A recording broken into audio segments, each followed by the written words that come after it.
Chair is that?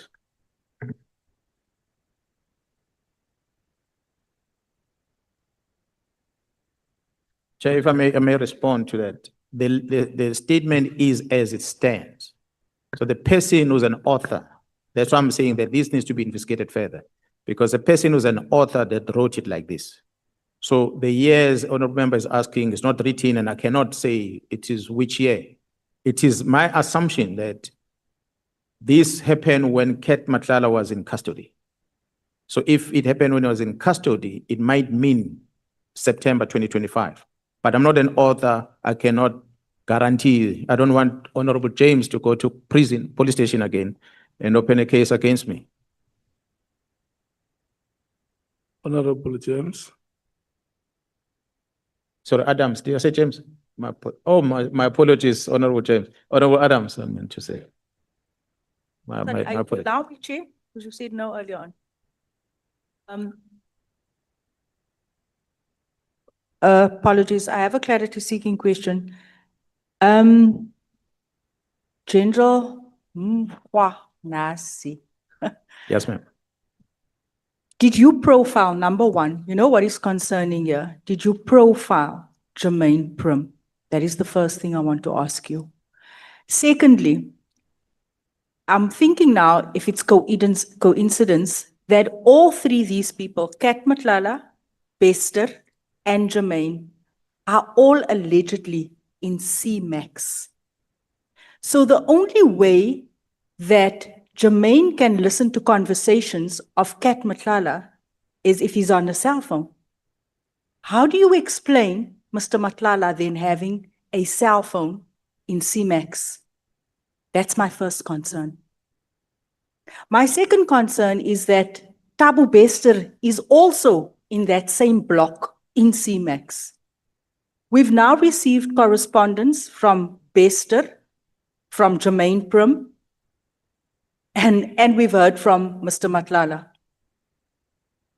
I am worried. I have background, sure,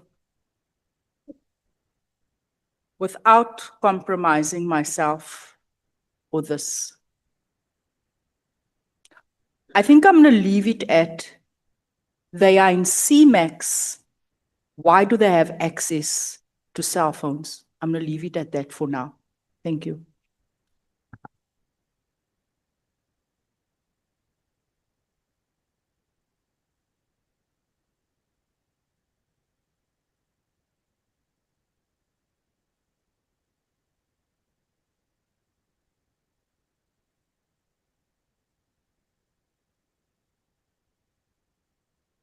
Honorable Chair, I'm not sure if I can maybe just make some comment, and maybe as a follow-up to what Honorable James is raising. I'm trying to find the actual paragraph here, but in this statement of this gentleman, this person alleges that Kat Matlala has freedom inside the CMAX. He is very close with the head of the facility. That's why he can get around and can get things done with ease. So it then explains that, and he says he was sharing a cell block with the two of them. They were together. Obviously, we found the cell phone thanks to the Commission of Correctional Services that dispatched in a suspicion after the address that something might be happening in that cell. So the commissioner phoned me to send people to go, he said he sent people to go to the cell and they found the phone. And luckily that phone has helped us with a lot of these things we investigated. How did the phone get to Kat inside the cell? It's again a question mark, but what this man is saying, the relationship that Kat has with the head of the center and some officials within that center, it's clear that Kat can get whatever he likes inside that place. I'm not going to explain part of the reasons why there was a motivation for him to move away from there, but that's part of the problems that has been experienced, which the head of correctional service, the commission, also identified. Thank you.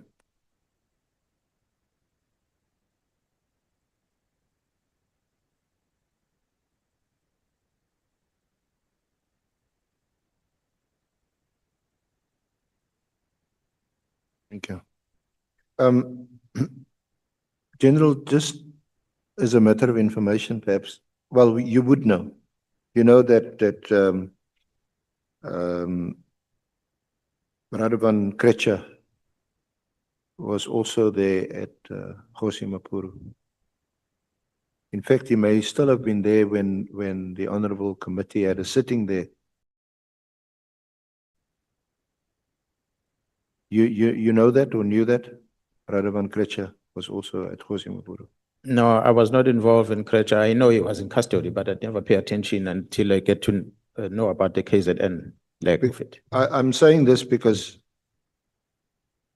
perhaps the author of the letter was mistaken, because the name of Miss Natasha, I think the spelling is Otrebski,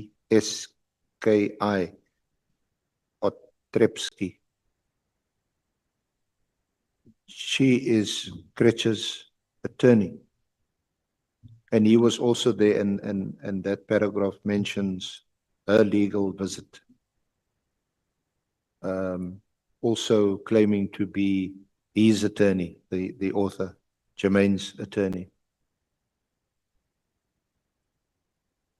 Yeah, well, I think there's quite a lot of lawyers that are representing dodgy characters in our country. You just have to go in the system and check who is a lawyer has ever appeared on behalf of Bodcat. Whether it's a Jermaine guy, whether is it Thabo Bester, whether is I know of a controversial lawyer that has also been part of the AKA murder in KZN, which are controversial figures. But I'm not a legal person to say much about it.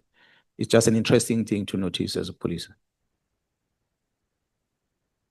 So we went back to paragraph 1. It said on the 9th or the 10th of September, there was a conference call between Shamila Batoy, Senzo Mkhunu, Lawrence Odes, Kgosi Matlala's advocate, and SAPS General, which he didn't name. Odes added victim Kwashu to the call. The reason for Odes adding Kwashu was for Kwashu to facilitate what was being discussed. The plan and reason for the call was to get Kgosi Matlala to sign an affidavit that states he doesn't know Senzo Mkhunu. Apparently, Kwashu told him to first show good faith by granting Kgosi bail. He then refused to take any part in it unless they signed or they granted Kgosi bail. First, Kgosi was quite angry that Kwashu refused to facilitate this. Kgosi then explained to me that Odes and Shamila are good friends, and that Shamila and Senzo Mkhunu are also very close. That is why Shamila Batoy is trying to help Senzo Mkhunu. Kgosi also said that Andrea Johnson was also part of the discussion and that she's on board. I also know that there were people from IDEC at the prison to see Kgosi on more than one occasion. He explained to me that the purpose of the visit was for him to help them discredit General Nhlanhla Mkhwanazi. He apparently said he was at Mkhwanazi's apartment in Umhlanga, and it's called the Pearls of, not sure what pearls of what.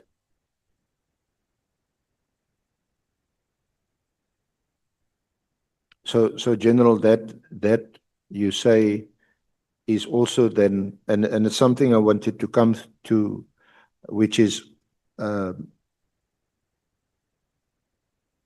matter that you also didn't tell us in your affidavit or in your oral evidence. Just raise this. It was mentioned to us for the first time, the allegation of vegetables. Yeah. This was stated in Mr. Matlala's affidavit at paragraph 126, meeting with General Mkhwanazi. I met Lieutenant General Mkhwanazi at the Pearls. Is that the Pearls he's referring to in this handwritten letter?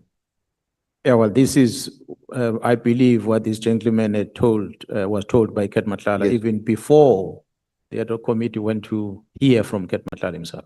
Yeah. That's why I have no reason to doubt some of the content that he wrote here. So Matlala said, I met Lieutenant General Mkunazi at Pearls of Mshlanga on 15 April 2025. Minister Tele had arranged for me to meet him. This was the result of my interaction with Minister Tele regarding issues with my SAPS contract. Minister Tele advised me that he knew Lieutenant General Mkua, but the person who was very close to her was Lieutenant General Mkunazi. Before we proceeded to the meeting, I contacted Lieutenant General Sinona, who is also the head of the Hawks in KZN, as I was not comfortable to meet Lieutenant General Mkunazi alone. I first ran this by Minister Nkele, and he okayed it with Lieutenant General Mkunazi. The meeting was scheduled at the Pearls, and upon arrival, we met him outside. He told us to follow him, went up in an elevator to what I assumed was his apartment, because he offered us drinks that were in the fridge. During the meeting, Lieutenant General Mkunazi told me that he had heard I had problems with my contract, but he also has problems which he needed to assist him with. He acknowledged that I had been complaining a lot about my contract and saying that they weren't paying on time and not sending enough purchase orders. He then said to help my contract flow, I needed to cooperate, because he was very close to Lieutenant General Nkua, the head of human resources, who oversaw my contract. Lieutenant General Mkunazi essentially stated that Lieutenant General Nkua is a stumbling block, quote unquote, and is collaborating with the previous service provider, Metropolitan. He even claimed that she had purchased properties, converted them into bed and breakfast, and used money from Metropolitan, suggesting corruption because her salary could not cover such purchases. Lieutenant General Mkunazi provided me with the address of her latest purchase, which was a house in Pretoria East. The message I got was clear. If I wanted my contract to proceed smoothly, I would need to, quote, work with her and give her money, unquote, or my contract would be terminated. He was indicating that police officers, even generals, could afford these things because they collaborated with service providers like myself. Lieutenant General Mkunazi indicated to me that he knew I owned a property in Midstream Estate. He further indicated that he had a problem with a person in the same estate and asked whether I knew a person by the name of Ishmael Nangi. I informed him that I knew this person, but I was close to him, but I knew my son and his son attended the same school, and my wife and his wife knew each other. I informed him I would request my wife to set up a meeting with him. So the reason why I raise this is also, that's also one of the issues which you didn't raise before us when you first appeared, either in your affidavit or in oral evidence. And so the question is, why didn't you do so? Do you dispute that such a meeting took place? We know from the evidence we heard, Mr. Matlala's evidence at Kgosi Mampuru about this, and also General Sinona's role in this. So this is also an opportunity for you to explain why you hadn't mentioned it in the first place, and what is your version of what happened there. Thank you, Honorable Chair. When I appeared before this ad hoc committee, I was presenting in the main the incidents that are prohibiting the police from executing their duties, where we believe the minister has enabled these people to block the police stations. And of course, not the minister doing the bad things, but the people that are doing the bad things, police officers, and some of them within the entire value chain of justice system officials that are participating on this matter. The meeting of Ket Matlala, we did not see it as a need to present it because it was a meeting that was helping the investigation to uncover some truth about that which the team in Gauteng was investigating. So Ket Matlala, when he met with me in that meeting, he was afraid of the people that he was talking about. And he made it clear that what he's sharing with me in a straight language, you'll refer to as snitching to people. So he was giving out information that would have compromised his safety. So he was giving out information that if it were to come out, maybe his life and his family would be at risk. What I like, that's why we did not communicate. But what became evident to that is that the person who facilitated the meeting, Jairus Nona, when he appeared before Matlala Commission, he was afraid to name those names. And when Kat appeared before this commission and introduced that meeting, I was not in the country. When I became aware of it, I then sent a WhatsApp message. I actually tried to phone Jairus Nona. He didn't answer the phone. When I sent him a message to outline what the meeting is about, the same message that after sending to Snona, I shared with yourself, Senior Counsel on the. Yes, we'll ask for that, if it's possible, we'll ask for that, those WhatsApp messages to be flighted. But continue in the meantime. Perhaps what I can say then, Chair, is I've indicated why didn't I introduce that meeting, that I did not see the need of that meeting to be discussed before Honorable members, Chair. Yeah, and the letter from Sanona's attorney. So you can refer to it, General. Thank you. Okay. Honorable Chair, I still feel that Ket Matlala was used by people to try and paint a picture that as a person who looks like a bad person, but he also met with me. And as a result, people will start questioning my credibility. I did not disclose the meeting, and I'm glad that he is the one that introduced the meeting, because the people he spoke about are subject to the investigation by the GCI Ops in Gauteng. And I did not want to disclose it because I had made a commitment that I will not disclose any meeting that he is giving me as an informer. So that was the reason. But he introduced the meeting. You didn't, this meeting, was Lieutenant General Kumalo aware of this meeting, or that the meeting was going to take place? Or did you already discuss with him as the investigating officer, that this meeting would take place? Thank you so much, Honorable Chair.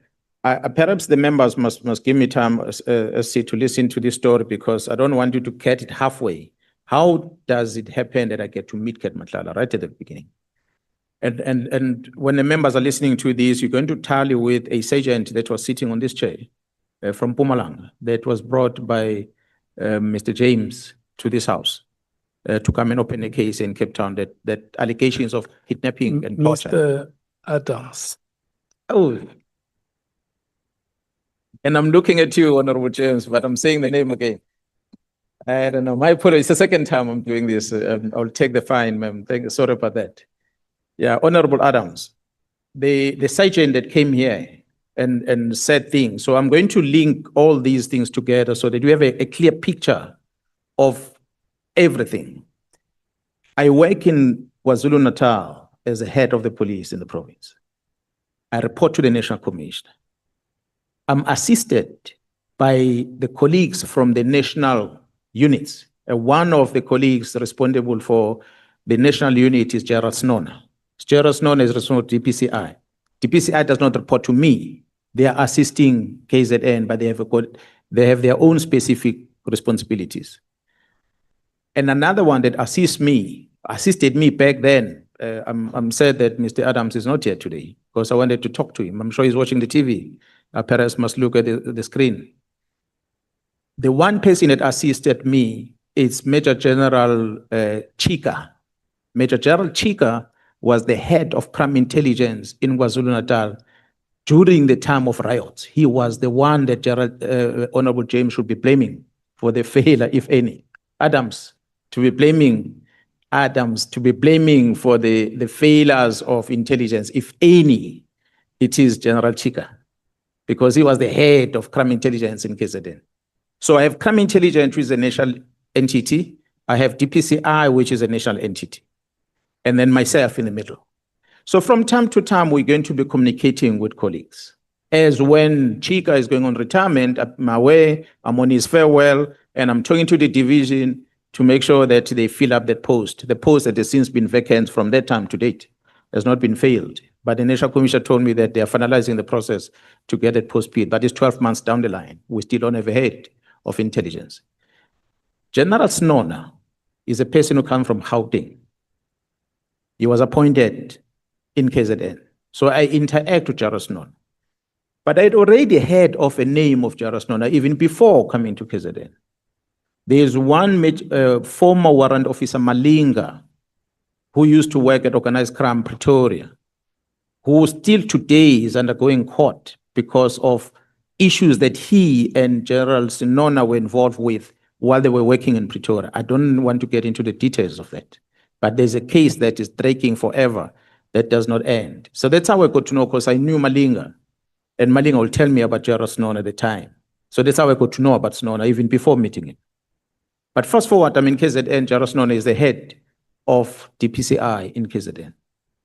I will not remember, Honorable Chair and members, the exact date, but it will be 2 or 3 years back. General Sinona approaches me, and one of the conversations we're having, he says to me, hey, I'm thinking of resigning from the police. And I ask him, when you want to resign from the police, where do you want to go? He says, no, I'm going to join a security company of my friend. And this friend of mine is from Mamelodi. He's got a very big security company, and it's Matlala that is in charge. And I said, no, well, I stayed in Pretoria. I've never paid attention of the security companies like that one. And he says, no, this guy is big. There's a lot of police officers that are working for his security company and so forth. He has just got a contract in Lesotho. So he wants me to go and run his project in Lesotho. So this is Nona talking to me. So I then discouraged him from resigning. I said, but you are left with 2 years before you go on retirement. If this is your friend, why don't you retire after 2 years? And thereafter, you then go and work for him. Remember, I don't know who this Matlala person is. And then he took that advice, and he said later afterwards, said, hey, no, I took advice. I think I must wait until 2 years is over. But fast forward to that. A kidnapping case is reported of Kgosi. And a Muslim guy is kidnapped from the mosque, and it disappears, and nobody traces him. They don't know where he's whereabouts. Such cases are handled by DPCI. So DPCI is involved. The team of DPCI has some members, technical team from the province, which is TRT, that works with them. And some dog unit members, flying squad, they will form a team. But it is DPCI that deals with it. And these other members will just be in support. So then they say to me that there's an incident that has happened where the family was called, and the ransom demanded, the family was called from a number in South Beach in Durban, next to the beachfront. When the team followed up, they discovered that a person bought airtime and loaded it on the phone and made the phone call. And they could identify the person that went to buy airtime on cameras, and they followed that person. And the person said, the person who gave me asked me to go and buy airtime, gave me 50 rands as a payment. So a person was paid 50 rand to go and buy airtime from the tuck shop and give it to this person. And this person was sitting in the car, and the car was parked in this place.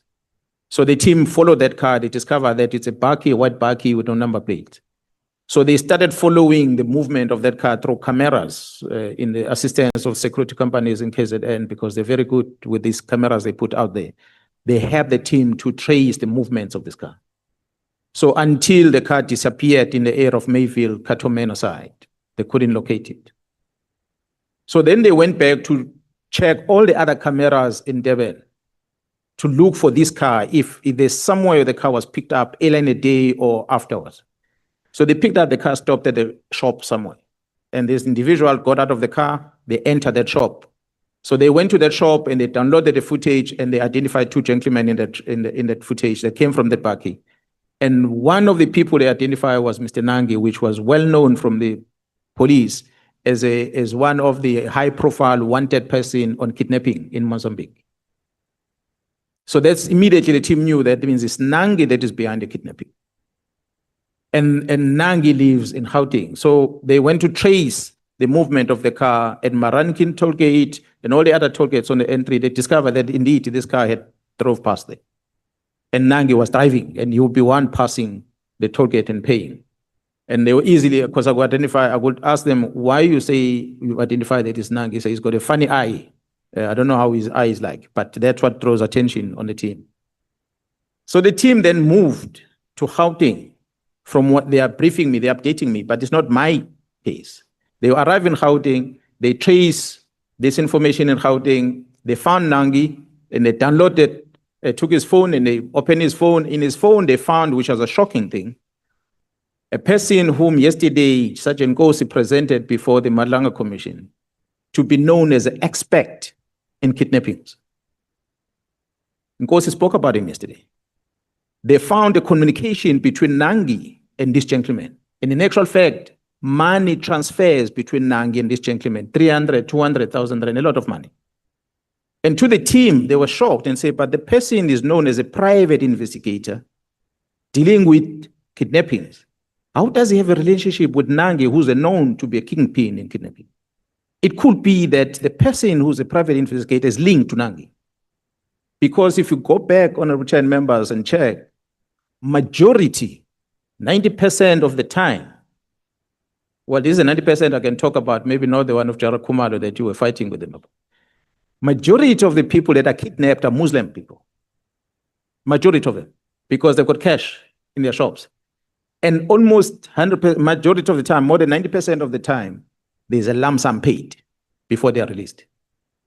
And the person who's part of the negotiation is so-called expert investigator, private investigator, will always encourage the family to pay a certain amount. Not the full 20 million rands they're looking for, maybe half of it, but there's always payment. So here's this person who's known to be the lead expert in kidnapping, is exchanging money with Nangi. The team got worried, and they said, it means we have an enemy within, because this gentleman is this tight with the General Khan and the team that deals with kidnapping. Is this tied with Jarasmia, who's in charge of the investigation in the police? This gentleman. I'm talking about the private person. So the team picks that one up and say, this is something not right, it doesn't add up here.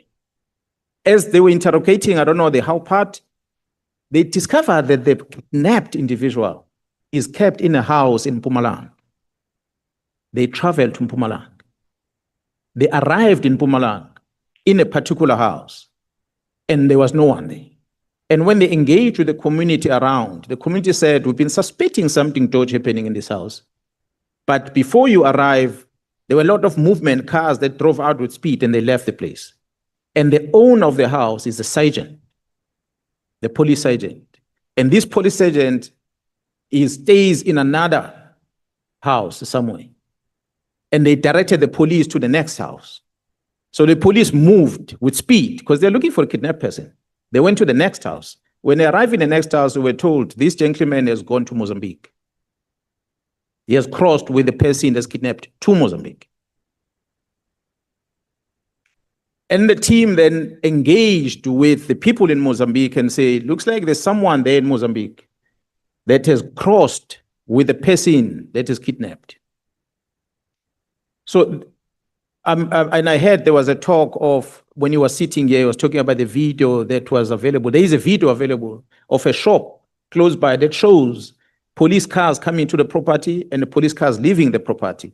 And late, the community is all over the place there. And later, the house is on fire. And the medical people come in to attend to that house. The video is there. Yeah, they're not just property. The house that was identified initially as a place where this one was kept. So his story on a confession that Molotra made when the police got him confirms this arrangement with Nangi. But Molotra then is found, eventually is brought back into South Africa. The How Party, remember, I'm not involved in this. And is taken with Nangi and everyone else. The team transport them to Devon for the case at Kgosi. But what I don't know what happened in that case, because the DPP contacted me and said, this team that was investigating this case, they messed up this case. And the DPP wrote a complaint via the NDPP to the PCI for disciplinary steps to be instituted against these members that were working on this investigation. So that's how the case was withdrawn from court. And this Nangi and this Molocho guy left. They were released because of that. So that's how the Nangi story comes about. Well, obviously, internal, the organization will have investigated. Just the pause there, General. The Nangi story, you can deal with it maybe Yeah, a little later. That's not gone yet because there's now, it's gone. It's coming back into why Snona. Yeah, We but end the- up talking to Kat yeah. about it. So remember, I said Kat, Snona talked about Kat when Snona wanted to resign, to join Kat. Then subsequently, there's this incident of kidnapping. There's the incident of a case not being finalized that involved Mlodra. And eventually, after they are released, there's a case open in Johannesburg by Nangi and Mlodra team. They open a case of stealing of Rolex watches and many other torture, amongst others, many other things. It's registered in Joburg. I have no clue because I'm not part of it. Sinona comes to me and he says to me, General, there's a case open against my team. Remember, it's his team. It is DPCI's team. He said, there's a case open in Joburg against my team. And the case is opened by Nangi and the people that are with him. And I took note. I said, oh, well, what is the case about? He said, no, torture and all those things. And I said, but was he tortured? Were they tortured, these people? And he said to me, no, they were tortured in Mozambique. This guy, when he was arrested in Mozambique, was tortured and so forth. But Snona sounded like he was not even part of the team. When the team was doing all this movement, he was not there. But I know today he's also facing a disciplinary case. I don't know why is he facing a disciplinary case, but I'm not part of it. But he tells me this thing. He said, there's a case open in Joburg. Unfortunately, you, Jerome Kwanas, you're one of the accused in that case. So then I asked him, why am I accused on a case that I don't know? He said, no, they're alleging that we're part of this. So I just laughed it off. I said, it's one of many other cases that will be thrown on me. Maybe someone influenced that. I'm not going, well, I guess if it's there involving the police, IPT will investigate like many other cases. So we end there with Snona. Few weeks later, Snona speaks to me again, face to face, and he says to me, General, I found someone to help withdraw that case against my team. So then I asked, but when you say you found someone to help withdraw the case, how is this person withdrawing the case?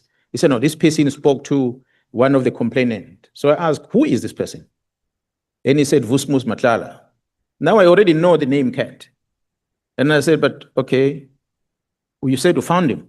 How did you find him? So no, I was with him in Gauteng. And I told him that there is a Nangi guy that is opening a case against my team. And Cat took the phone, he called Nangi. This is what Snona tells me. That Cat took the phone and he calls Nangi. And he told Nangi that, hey, don't get involved in this case. Why did you open a case? And Nangi said to him, it is Jarasbia that influenced him to open the case. But otherwise, he's no longer going to participate. Now, IPT must come and explain. Since the case was registered, a year later, nobody's ever come to me. What is happening on that case? Could it be that the main complainant on the case did not want to cooperate anymore with the investigation? If that's the case, he's going to check out on what Snona told me that he was told by Cat. Because that means Cat influenced that Nangi not to participate in the case at the time. I suspect, I don't know, but I suspect Nangi is the main complainant. Perhaps that's why Mlotha was brought by Adams here to become a complainant on a similar case here in Cape Town. But I'm not on that. I'm just saying that's how the Nangi name came into the picture. It is Cat that tells, it is Sinona that talks to Cat about Nangi to drop the charge. So that's what got me more interested to ask more about the relationship between Snona and this Cat guy. So when I asked him, I said, but you wanted to resign to join his company, and now we are telling me that he's helping you to stop the investigation. How do you know this guy? Then Snona says, we grew up together. We were playing soccer together.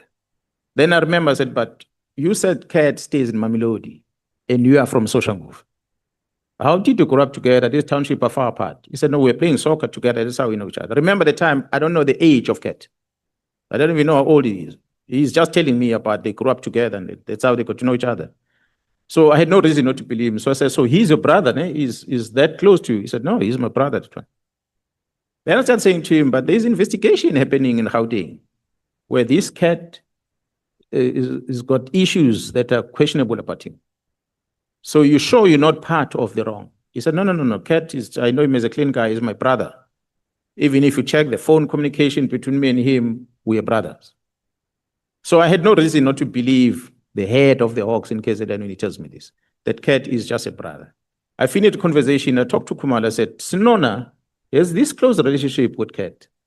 Maybe when we check the downloads of Cat, we must run the Sinona's phone and see if there's any communication between them. So that's how the extract of the communication and the relationship between Cat and Snona was discovered, because it's Snona that disclosed the relationship between him and Cat. Fast forward from there, Snona comes to me and he says, hey, you remember the guy I told you about, Cat Matlala? I said, yeah. He said, that guy's got a contract in the police of health contract. But he's struggling because police are not placing orders. Now he wants to reach out to talk to the end user, which is Jaron Hua. And when they establish the people that can link him with Jaron Hua, they discover that you're the one of our entire management of the SAPS, you're the one that is closest to Jaron Hua. Can you arrange a meeting? So now I said to Snona, but why must I arrange a meeting for Cat Matlala and Jaron Hua? For what reason? And he says, no, but looks like Cat has an information that can assist Kumalo and the team with their investigation in Gauteng.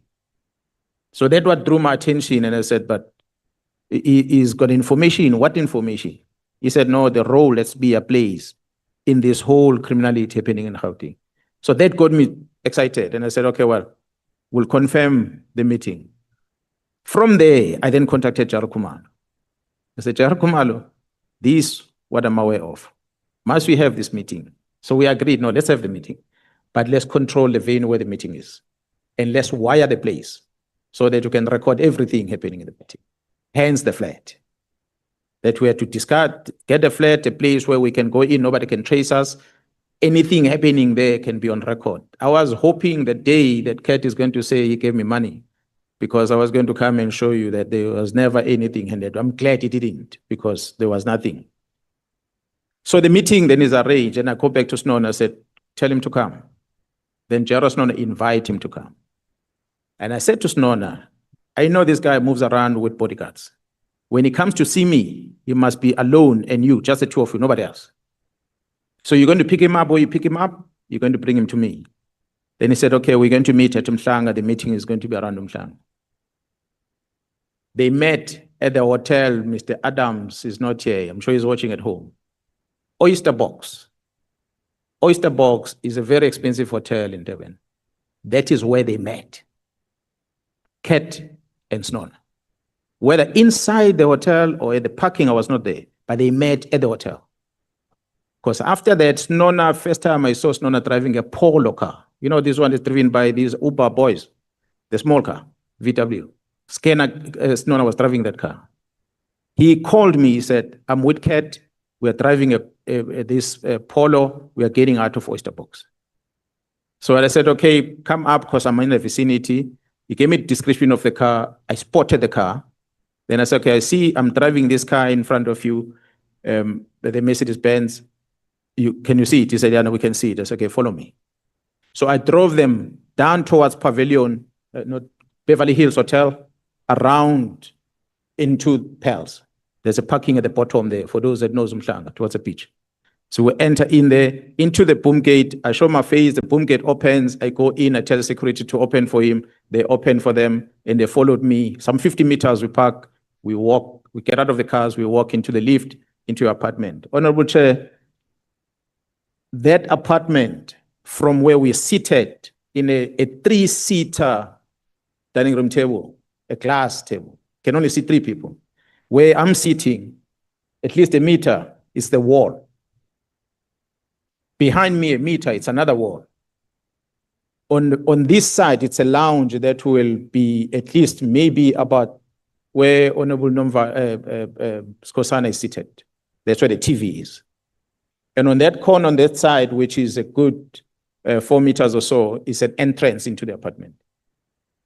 And on my right, open plan, Honorable Chair, up to where the podium is, which roughly about 4 meters or so, is the sink, the end of the kitchen. So for Snona to say he was busy drinking somewhere, he couldn't hear anything. When we are here, you're talking, a person on TV, a person here can hear everything. It's just the three of us, nobody else there. So we said, we spoke. That's when he then gave me this information. The information is about Steve Mutsume. Steve Mutsume is a name that the 68 million people, excluding the independent podcasters, they are the ones that got guts to talk about Steve Mutsume. The rest of media houses in South Africa don't want to research about that person. It's a name that has come out so many times, Steve Mutsume. He told me about Steve Mutsume. He gave me the address of the house of Steve Mutsume. He told me about activities of SBIA, how the SBIA is collecting money. He told me about the property of SBIA that I didn't know. He gave me the address. He told me about the impalas he bought for SBIA. This is all coming from CAD voluntarily. I don't have a clue about all these things. The properties in a townhouse in Sentin. So I take note of all these things. And then he asked one thing, but the other one was just a comment which we couldn't do much about it. The first one was, I've got this contract.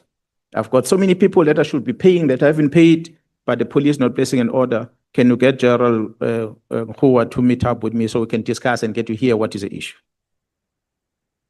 Then I said, well, I'll talk to Gerald Hua, but I don't know anything about the contract, but I'll talk to her. The feedback will come to Snon. That is one. Two, what is the next thing? The next thing is that I hear that there's investigation in Gauteng on an attempted murder of his ex-girlfriend. What is happening on that? I said, no, don't ask me that question. I'm not in Gauteng, I'm here. I can't even answer any question. If you have issues with it, Gerald Snona is your brother, must talk to Gerald Kumalo and establish what is the issue there. That's how the meeting ended. We left. After leaving, I pick up the phone, I call Gerald Kumalo. I said, Gerald Kumalo, this is information. Here's the address of Mr. Mutsume. Mr. Mutsume has got a house, standalone house somewhere in Sentin. I just don't know the address now with which I can say, but from the American High Commission in Sentin, for those that know Sentin, if we drive down towards the western side, but we go down the road, Steve Mutsume's house is there, the one that he alleges to be Steve Mutsume. It's a very big house. It's there, because I saw it on Google. He came and said, that's a house where SBIA collects money. Because I was not satisfied with the information about SBIA, he says SBIA collects money there, but using the police vehicle and the police driver. And mine to him was, SBIA cannot be arrested then, because when you arrest him, he's going to say the money belongs to a driver, not to him. But if he uses a police car to go there, we'll be able to get that on investigation. We need more information about SBIA. He said, no, he paid 2 million rand towards his plot. He bought him impalas. All the impala stories came with me, but nobody asked, how do I come up with impala story? It's because of that meeting. When I spoke about these impalas, I just did not elaborate where I got the stories of the impalas in details, but the impalas come with Cat. The townhouse, Cat says he didn't even know about the townhouse himself, but another foreigner told him about the townhouse. He went to see the townhouse, he saw SBIA's cars there. He confirmed, but Cat did not know about the townhouse. So he told me all these stories about SBIA, Steve Mutsume, and that fact that Steve Mutsume's property is at Waterfall Estate in Midrand. I've never been to Waterfall Estate. Anyway, Honorable Sangwan. Thank you, Chair. No, I just wanted us to acknowledge the presence of Honorable Adams. I think Honorable Adams left the TV so he could be here himself. Thank you, Chair. General Mukhanas, Yes, sir. behind Honorable Skosana. Behind Honorable Skosana is seated Honorable Adams. Thank you, sir. Thank you so much. Thank you. At least I see him now. I can talk directly. I was going to ask a question. Mr. Mutsume, is he also alleged to be one of the big five? I had said Honorable Chair, with respect, Councillor, as a legal person, you'll know that we cannot, as police, pronounce of people that are not before court.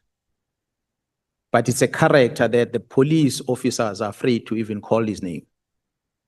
It's a character that even the judge at the Matlala Commission was concerned about the police being so afraid. It's a person that I spoke this morning to Sergeant Kgosi, who was sending the communication between me and him to the very same person. So Steve Mutsomi is such a character. I'll leave it there. I don't want to go into details. You can read between the lines. Yeah. Now, when Mr. Matlala conveyed the fact that there was this meeting that's now a fact that took place between you and him at the Pearl's apartment, his evidence was that he was going to the meeting, brokered by Sonono, but it was going to be in exchange for information that he would give you. You were particularly keen or interested in hearing information about Lieutenant General Sabia, and in return, the quid pro quo for him that motivated him to go to that meeting was that you would assist him with the Medicare contract, which was now being stalled because he wasn't getting any purchase orders. And you, the one who knows Lieutenant General Nkua, who's in charge of the supply chain management. Yeah, well, Now that sounds quite plausible, even from what you're telling us. yeah, well, he was frustrated with the contract. That's why he approached Nona. But in my memory serves me well, it does not say that it's Nona that arranged the meeting. He says it's General Clearly. That's a lie that he told. He wanted to protect Nona, but it's Nona that facilitated the meeting. So the meeting was held as per his request. Obvious, when the meeting was held is because I'd already spoken to Khumalo about the investigation they're busy with and the purpose of what the meeting is all about. So the meeting is then held. I said he then, after sharing this information about Sbia and Steve Mutsomi, he then tells me about his contract and he wants to take Jaron Hua. I said, I'll talk to Jaron Hua, but the feedback I'll give it to Snona because I don't know you. I'm not going to talk to you. That's one. Two, I had said to both of them, Snona and Kat, that the information you're giving me about Sbia, I don't think is sufficient enough to get Sbia arrested. Yes, we're going to investigate the issue of the impalas that you paid for him, but the least can ever happen if we don't have any criminal linkage is that maybe he didn't declare that at workplace. It can only be a departmental thing because he would have received it as a gift. If you have contributed 2 million rand to his property when he bought his property, and again, is it a loan or what is it between the two of them? So the information you're giving me is not strong enough to say Sbia has done these criminal activities. But he kept on saying, no, Sbia is a dangerous man. He controls a lot of things there, investigations and the likes. But I wanted something tangible. Then he says, no, well, we'll arrange something tangible to give it to you. Then I said, but don't give it to me, give it to Khumalo because the investigation is in Gauteng. And I can tell you, Honorable Chair, that subsequent to that meeting, after giving feedback to Jaro Khumalo, Snona made a contact with Jaro Khumalo, and Snona sent one of the TPCI members to go and give a statement to Jaro Khumalo and the team about the corruption that Jaro Sibia is involved with. And Jaro Khumalo can attest to that because the statement was given subsequent to that meeting. So that's what I'm trying to explain, how this, me getting to know Kat existence, the story about Nangi, and the meeting with Kat, the purpose of the meeting and the outcome of the meeting, where the meeting was held, all that, I wouldn't have came here and said, Kat told me A to Z, because I was going to be putting his life in danger. I was going to be compromising the very same investigations that are happening. So I did not invite him. He asked to meet me, and Jaron Hua did talk to her about that. She can attest to that, and it ended there. Is it quite normal or is it usual for a person in your position or perhaps any police officer investigating a case to meet with someone who's either known or is suspected to be involved in criminal activities, especially the ones seriously alleged about Matlala, in exchange for information? I've Because, met, because by now, before that April meeting, you must have known there were articles about him in the News 24. There were issues around in fact, this very tender where he is seeking you perhaps to intervene and to assist. in meeting CAT, was CAT coming to give information that is going to assist with the investigation in Pretoria or in Gauteng specifically. So a police officer will meet a person who's providing information, not meeting CAT to socialize and party. I'm meeting CAT because he wants to come and give information. So I've met a lot of people that are, some of them in custody, arrested, and some of them not arrested yet. Some of the people come up front and say, I was part of a crime. I'm here to give you the facts. And they give facts and they incriminate themselves, and we take it to the prosecution, and there's negotiations done, there's less sentences and so forth. So that is part of the investigation. That's why I'm saying that investigation is not in KZN. So when Nona approaches me with that information, I paused him and I said, I don't deal with things here in KZN of CAT. All these investigation of CAT and Gauteng. So let me first verify with a person in Gauteng. That's why I engage with Jared Kumalo and the team. When they say it's fine, I can meet him, that's when I confirm to meet him. Otherwise, I was not going to meet him because I was not going to do anything with the information that he was giving.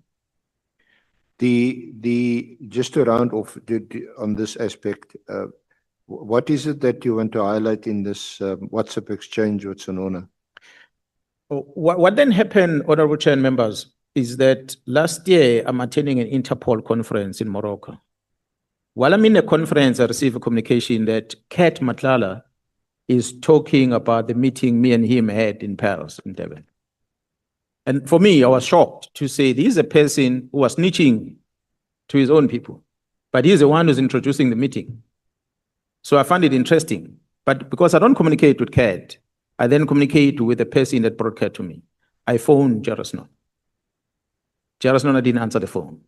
I called again, he didn't answer the phone. I then called Jared Kumar, because remember, Jared Kumar knows about this. I phoned Jared Kumar and said, hey, I'm trying to reach Snona because I'm told Kat is talking about the meeting we had, although he's twisting what the purpose of the meeting was, but he's talking about the meeting that we had.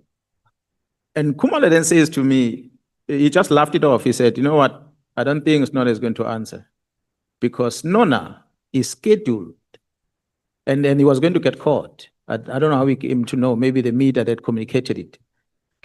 Nona is scheduled to appear before the Matlala Commission on the same day that Kat Matlala is supposed to appear before this commission, this committee. So which means the two of them will have most likely spoken against each other if both of them were in these two committees simultaneously. So Snona might have thought, let me excuse myself at the Matlala Commission so I can listen to this one. So he was excused at Matlala Commission. That's why he did not present last year. He only went there this year. So when I call him, he's not answering. Then Kumala says perhaps he's not answering because he knows what his friend is talking about in prison. So then I thought, okay, if they're going to try and make up the story, let me write something to him so that he can be on record. I wrote him a WhatsApp message.